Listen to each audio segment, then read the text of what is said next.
आजिठू मोहन सरकार शपथ ग्रहण पाई जनता मैदान रे भव्य आयोजन।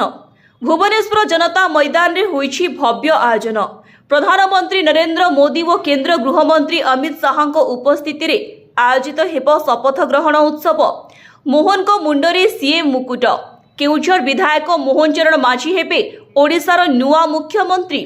आज अपराह्न विधिवत भाव शपथ ग्रहण करेंगे।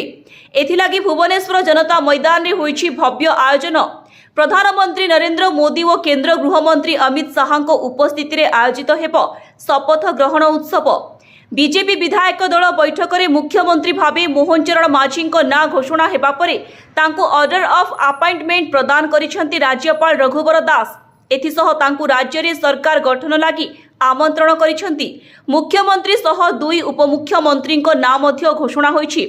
पाटणागड़ विधायक कनकवर्धन सिंह देओ एवं निमापड़ा विधायिका प्रभाती परिडा हेबे उपमुख्यमंत्री। ओडिशार भावी मुख्यमंत्री मोहन माझी निजर प्रथम संबोधन रे कहिसेंति ओडिशावासी जो आशा आकांक्षा नै 24 वर्षर सरकार को बदलाइछंती एवं ओडिशार विकास पई बीजेपी प्रति आस्था प्रकट करिसेंति। आगामी दिन में बीजेपी ताहाकू निश्चित रूपे पूरण करिबो। एथिसह ओडिशा को भारतर 1 नंबर राज्य रे परिणत करिबा पई संकल्प नौछि बोली कहिसेंति मोहन माझी।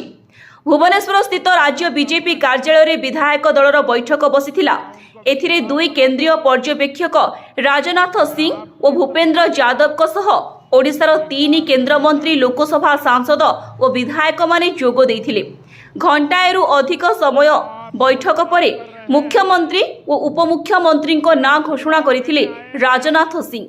बीजेपी विधायक दल रे एही बड़ निष्पत्ति परे राजभवन को जाई राज्यपाल रघुवर दास को भेटिछंती मोहन माझी। एथिसह सरकार गठन पाई दाबी उपस्थापन करिछंती।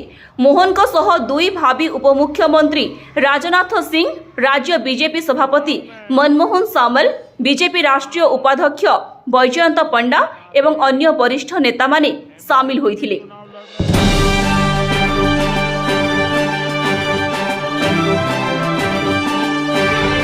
शपथ ग्रहण समारोह लगी कड़ा सुरक्षा बलय भितर रही राजधानी भुवनेश्वर।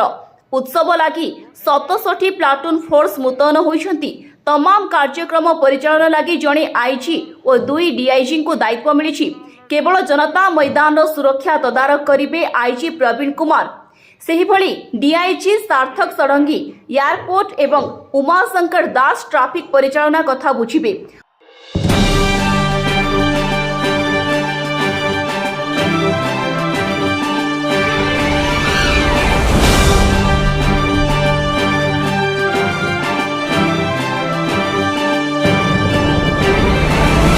मोट 13 जन डीसीपी एवं 18 जन एडीसीपी अधिकारी अन्यान्य सुरक्षा शांति श्रृंखला दायित्व में रहिबे।